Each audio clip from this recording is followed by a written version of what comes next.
Hi, நான் ஆகாஷ் விஜய். இன்னைக்கு எபிசோடில் நம்ம டிஸ்கஸ் பண்ண போகிற கண்டென்ட் மோஸ்ட் ரெக்வெஸ்டட் வீடியோ இன் சேனல் அப்படின்னே சொல்லலாம். ஏன்னா நிறைய பேர் வந்து நம்ம வீடியோஸில் கமெண்ட் செக்ஷனில் கம்போசிஷன் வீடியோ பற்றி பேசுங்கன்னு சொல்லி கேட்டுக்கிட்டே இருந்தாங்க. ஸோ கடைசியாக இன்றைக்கி கம்போசிஷன் வீடியோவோடு நம்ம வந்தாச்சு. நம்ம 5 C's ஆஃப் சினிமோட்டோகிராஃபியில் ஒரு சியாக வந்து கவர் பண்ணிக்கிட்டே வரும். ஆல்ரெடி 4 C கவர் பண்ணிட்டோம். இன்னும் நீங்கள் அந்த வீடியோஸ்லாம் பார்க்கல அப்படின்னா டிஸ்கிரிப்ஷனில் அந்த வீடியோஸோட லிங்க் தரேன், போய் அந்த வீடியோஸ்லாம் செக் பண்ணி பாருங்கள். இன்றைக்கி நம்ம 5th C கம்போசிஷன் பற்றி தான் டிஸ்கஸ் பண்ண போகிறோம். ஃபர்ஸ்ட்டு கம்போசிஷன்னா என்ன? அந்த வார்த்தையை நீங்கள் ரெண்டாக பிரித்தாலே அதில் இருக்கக்கூடிய அர்த்தம் உங்களுக்கு புரியும். பொசிஷன். இங்கே நீங்கள் இந்த பொசிஷன் அப்படின்ற வார்த்தையை தான் நீங்கள் ஒத்து கவனிக்கணும்.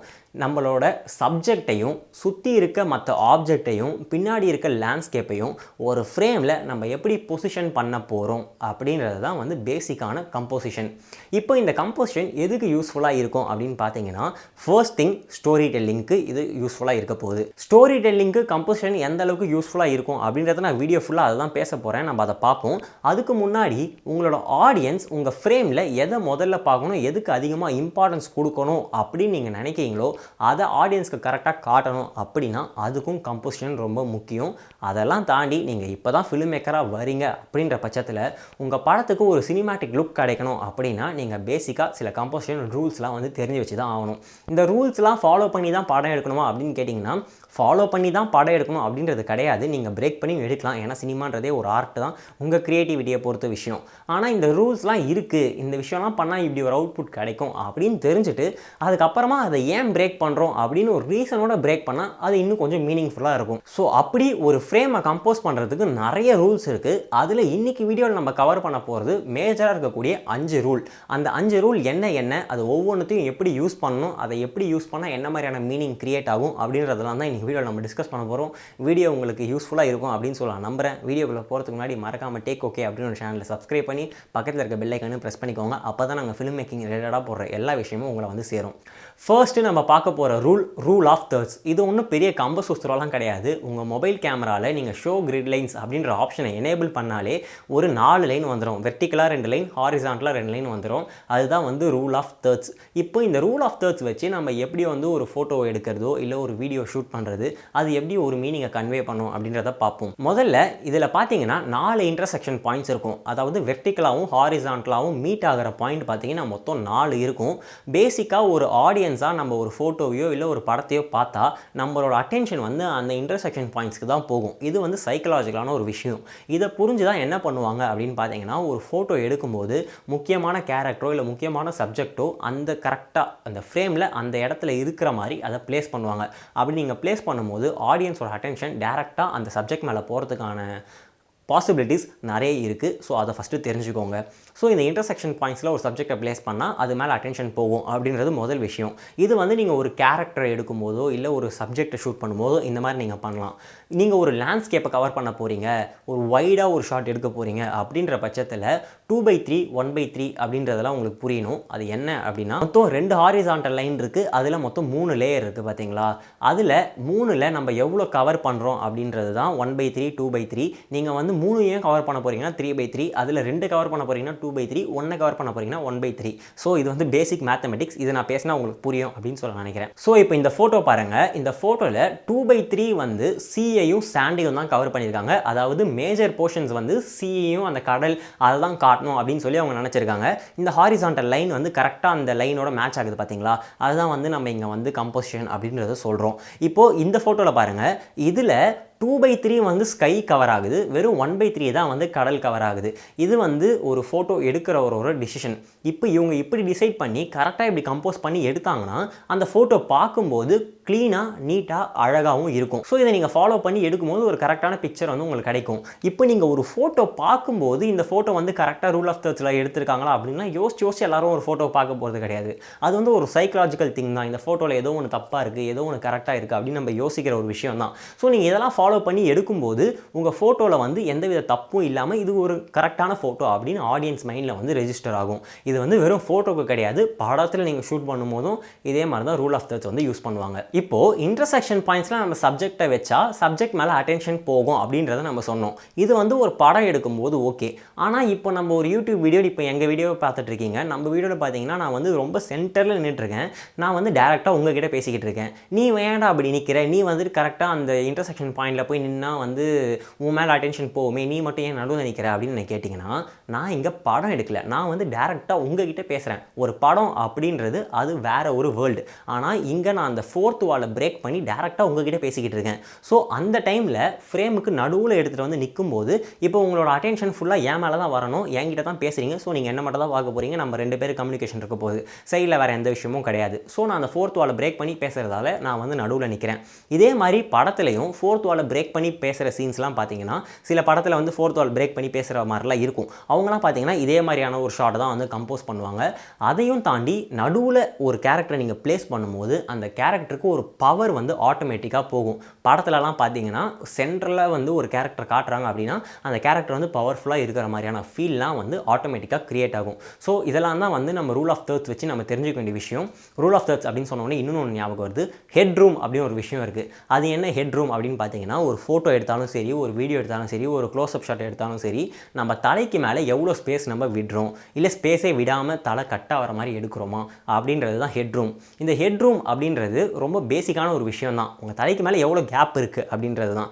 இது நீங்கள் எடுக்கும் போது ஸ்டார்டிங் ஸ்டேஜஸில் உங்களுக்கு கஷ்டமாக இருக்குது, நான் அதிகமாக ஸ்பேஸ் விட்டுறேன், இல்லை ரொம்ப ஹெட்டையே வெட்டிடுறேன் அப்படின்னா, நீங்கள் இந்த கிரிட் லைன்ஸ் ஆன் பண்ணி இந்த ரூல் ஆஃப் தேர்ட்ஸ் வச்சு கரெக்டாக அந்த கோடு வந்து ஐ லைனில் மீட் ஆகிற மாதிரி வச்சு எடுத்திங்கன்னா கரெக்டான ஒரு ஹெட் ரூம் வந்து உங்களுக்கு க்ரியேட் ஆகும். அதாவது அந்த ஹாரிசான்டல் லைன், மேலே இருக்கக்கூடிய ஹாரிசான்டல் லைன் கரெக்டாக கண்ணில் கிராஸ் ஆகிற மாதிரி வச்சு எடுத்திங்கன்னா உங்களுக்கு ஒரு கரெக்டான ஃபோட்டோவோ இல்லை கரெக்டான க்ளோஸ்அப் ஷாட்டோ கிடைக்கிறதுக்கான சான்ஸ் வந்து நிறைய இருக்குது. அடுத்தது லீட் ரூம்.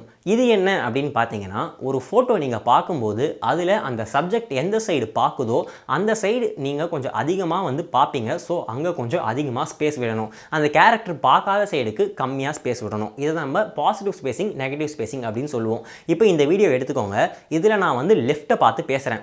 ஸோ இங்கே லெஃப்ட்டில் நான் அதிகமாக ஸ்பேஸ் விட்டுருக்கேன், பின்னாடி ரைட்டில் வந்து கம்மியாக விட்டுருக்கேன்.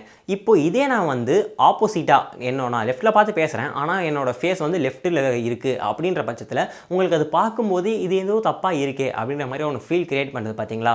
ஸோ இதுதான் வந்து லீட் ரூம். இதெல்லாம் நீங்கள் கரெக்டாக வச்சு எடுக்கும்போது ப்ராப்பராக இருக்கும். இந்த ஃபோட்டோலையும் பாருங்கள், அவங்க வந்து ரைட்டில் பார்க்குறாங்க, ஆனால் அவங்களும் பார்த்தீங்கன்னா ரைட்லேயே இருக்காங்க, லெஃப்ட்டில் வந்து தேவையில்லாமல் எவ்வளோ ஸ்பேஸ் இருக்குது. இதுதான் வந்து நம்ம நெகட்டிவ் ஸ்பேசிங் அப்படின்னு சொல்கிறோம். இந்த மாதிரிலாம் எடுத்திங்கன்னா உங்கள் ஃபோட்டோஸில் வந்து ஏதோ ஒரு தப்பு இருக்கே அப்படின்ற மாதிரி ஆடியன்ஸ் டிஸ்ட்ராக்ட் ஆகிறதுக்கான சான்ஸ் வந்து நிறைய இருக்குது. ஸோ இதுதான் வந்து ரூல் ஆஃப் தேர்ட்ஸ். இப்போ ரூல் ஆஃப் தேர்ட்ஸ்னால் என்ன, அந்த லைன்ஸ்லாம் எப்படி யூஸ் பண்ணணும் அப்படின்ற ஒரு பேசிக்கான ஐடியா உங்களுக்கு கிடச்சிருக்கும் அப்படின்னு சொல்ல நம்புகிறேன். இப்போ நான் அடுத்த ரூலுக்கு போகிறேன். செகண்ட் ரூல் என்ன அப்படின்னு பார்த்தீங்கன்னா, சிமெட்ரிக்கல் பேலன்ஸ். இந்த சிமெட்ரிக்கல் பேலன்ஸ் அப்படின்றது ஒன்றும் இல்லை, உங்கள் ஃப்ரேம் லெஃப்ட் அண்ட் ரைட் வந்து கரெக்டாக பேலன்ஸ் ஆகிறதுக்கு பேர் தான் வந்து சிமெட்ரிக்கல் பேலன்ஸ் அப்படின்னு சொல்கிறோம். இன்னும் சிம்பிளாக சொல்லணும் அப்படின்னா, லெஃப்ட் சைடோட மிரர் இமேஜ் மாதிரி ரைட் இருந்தாலோ இல்லை ரைட்டோட மிரர் இமேஜ் மாதிரி லெஃப்ட் இருந்தாலோ அதை வந்து நம்ம சிமெட்ரிக்கல் பேலன்ஸ் அப்படின்னு சொல்லுவோம்.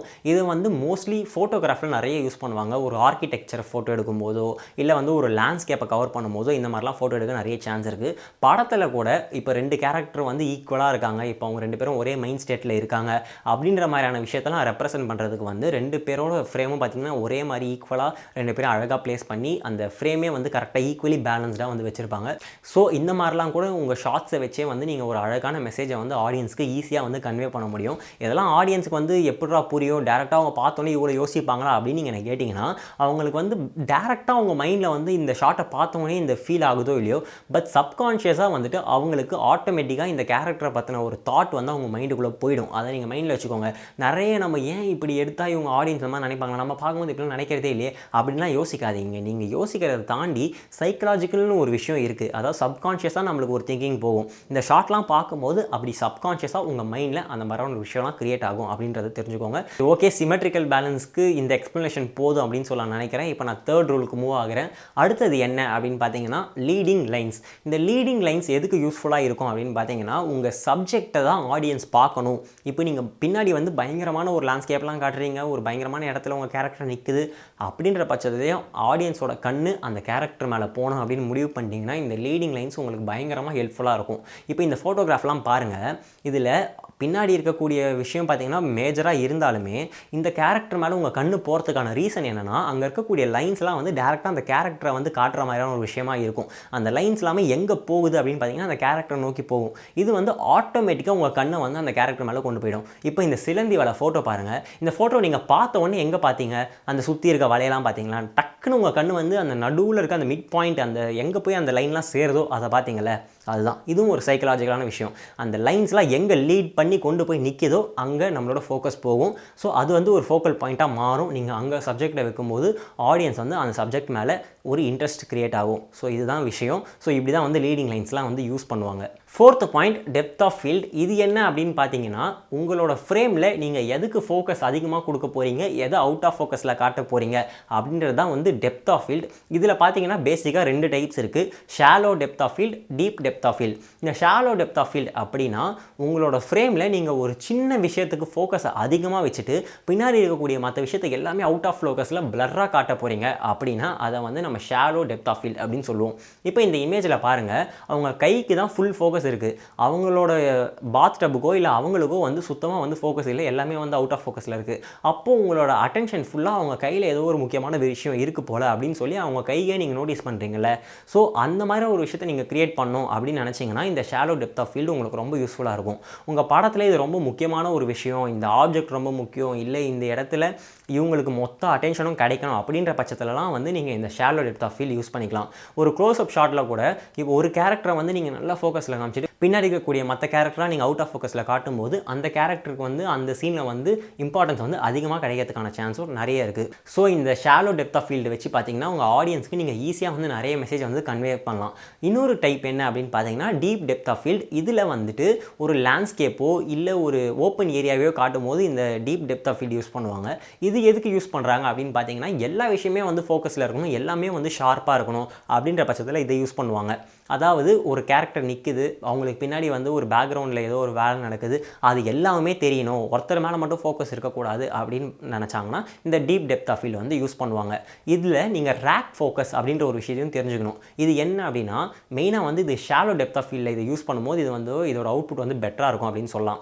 அதாவது இப்போ இந்த ஷாலோ டெப்த் ஆஃப் ஃபீல்டில் வந்து என்ன பண்ணுவாங்க, ஒரு கேரக்டர் மேலே ஃபோக்கஸ் வந்து பயங்கரமாக இருக்கும். இப்போது 2 கேரக்டர் இருக்குன்னு வைங்களேன், பக்கத்தில் ஒரு கேரக்டர் இருக்க ஃபோக்கஸ் வந்து டக்குன்னு அப்படியே ஷிஃப்ட் ஆகி இன்னொரு கேரக்டர் மேலே போச்சுன்னா அதுதான் வந்து ரேக் ஃபோக்கஸ் அப்படின்னு சொல்லுவோம். இதை நீங்களே வந்து நிறைய படத்தில் பார்த்துருப்பீங்க. இந்த மாதிரியான ஒரு ஷாட் வைக்கும்போது ஈஸியாக இவங்க மேலே இருக்கக்கூடிய அட்டென்ஷன் அவங்க மேலே கிராப் ஆகி அவங்க வந்து அந்த ஷாட்டில் பவர்ஃபுல்லாக தெரியறதுக்கான சான்ஸ் வந்து நிறைய இருக்குது. இப்படி டெப்த் ஆஃப் ஃபீல்ட் அப்படின்ற ஒரு விஷயத்தை வச்சு உங்களால் இவ்வளோ ஸ்டோரியை வந்து வெறும் ஒரு ஃப்ரேமில் டைலாக் இல்லாமல் சொல்ல முடியும் அப்படின்னா நீங்கள் எல்லா ரூலையும் தெரிஞ்சு அதெல்லாம் ஃபாலோ பண்ணி கரெக்டாக படம் எடுக்கும்போது உங்கள் படம் எவ்வளோ மீனிங்ஃபுல்லாக இருக்கும், உங்கள் படம் எவ்வளோ கரெக்டாக இருக்கும் அப்படின்றத யோசிச்சு பாருங்கள். சரி, ஓகே, இப்போ நான் லாஸ்ட்டாக இருக்கக்கூடிய 180 டிகிரி ரூலுக்கு வரேன். இதுதான் நம்மளோட 5th ரூல். இதை வந்து புரிஞ்சிக்கிறதுக்கு நிறைய பேர் கஷ்டப்படுவாங்க. ஆனால் இது பேசிக்கலாக ரொம்ப சிம்பிளான ஒரு விஷயம். ஈஸியாக சொல்லணும்னா 2 கேரக்டர் நின்று பேசுகிறாங்கன்னு வைங்க, நான் இன்னொரு கேரக்டர் எனக்கு ஆப்போசிட்டில் இங்கே நிற்கிறாங்க அப்படின்னா நம்ம ஷூட் பண்ணுறது ஃபுல்லாகவுமே இந்த கேரக்டருக்கு 180 டிகிரியில் இருக்கணும். அதாவது எனக்கு ரைட் சைடு ஃபுல்லாக வந்து 180 டிகிரி, லெஃப்ட் சைடு ஃபுல்லாக 180 டிகிரி, டோட்டலாக சேர்த்தா 360 டிகிரி. இப்போது ஷூட் பண்ணுறது ஃபுல்லாகவுமே கேமராவை எங்கே வைக்கிறோம் அப்படின்றத சொல்கிறேன். கேமராவை வைக்கிறது ஃபுல்லாகவே எனக்கு ரைட் சைடில் வச்சாங்கன்னா கரெக்டாக இருக்கும். ஆனால் ஒரு ஷாட் ரைட்டில் இன்னொரு ஷாட் லெஃப்ட்டில் அப்படின்னு வச்சாங்கன்னா அது தப்பாக போகிறதுக்கான சான்ஸ் நிறையா இருக்குது. அது என்ன தப்பாயிடும் அப்படின்னு கேட்டிங்கன்னா, உங்கள் கேரக்டர் எங்கே நிற்கிது அப்படின்றத ஆடியன்ஸ் வந்து மறந்துடுவாங்க, இல்லை கன்ஃபியூஸ் ஆகிடுவாங்க. மறக்க மாட்டாங்க, அவங்கள வந்து நீங்கள் பயங்கரமாக கன்ஃபியூஸ் பண்ணிடுவீங்க. இப்போ இந்த ஃபோட்டோகிராஃப் பாருங்களேன், இதில் பிளாக் டிஷர்ட்டை ஏ அப்படின்னும் ரெட் டிஷர்ட்டை பி அப்படின்னு நம்ம சொல்லலாம். இப்போ இவங்களுக்கு ஓவர் த ஷோல்டர் ஷாட் வந்து வைக்கிறாங்க, ஏன்னா இவங்க 2 பேர் இப்போ ஏதோ டைலாக் பேசிக்கிறாங்க. இப்போ ஃபஸ்ட்டு ஷாட்டில் பார்த்தீங்கன்னா இவங்க 2 பேரையுமே காட்டுறாங்க, 2 பேரோட ஒரு பாதையுமே காட்டுறாங்க. இங்கே வந்துட்டு ஏ வந்து ரைட்டில் இருக்கிறதும் பி வந்து லெஃப்ட்டில் இருக்கிறதும் ஆடியன்ஸுக்கு தெரிய வருது. இப்போ கேமரா ஆங்கிள் 2க்கு அதே சைடில் 180 டிகிரி ரூலை ஃபாலோ பண்ணி கேமரா ஆங்கிள் 2 வைக்கிறாங்க. இப்படி வைக்கும்போது ஏ ரைட்டில் இருக்காங்க, பி வந்து லெஃப்ட்டில் இருக்காங்க, கிளியராக இருக்குது. இப்போது அதே கேமரா ஆங்கிள் 3 பாருங்கள், ஏ ரைட்டில் இருக்காங்க, பி லெஃப்ட்டில் இருக்காங்க, எல்லாமே கிளியராக இருக்குது, பிரச்சனை கிடையாது.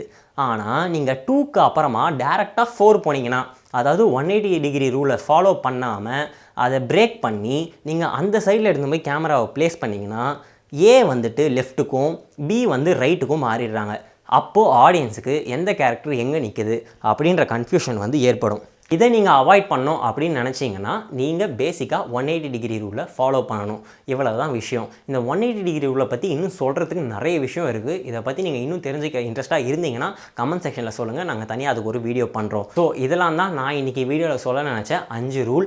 5மே வந்து நான் கொஞ்சம் கிளியராக எக்ஸ்பிளைன் பண்ணிட்டேன் அப்படின்னு சொல்ல நினைக்கிறேன். இதில் உங்களுக்கு எதனா ஒன்று இன்ஃபர்மேட்டிவாக ஃபீல் ஆச்சு, நான் புதுசாக கற்றுக்கிட்டேன் அப்படின்னு நினச்சிங்கன்னா மறக்காமல் லைக் பட்டனை தட்டிடுங்க.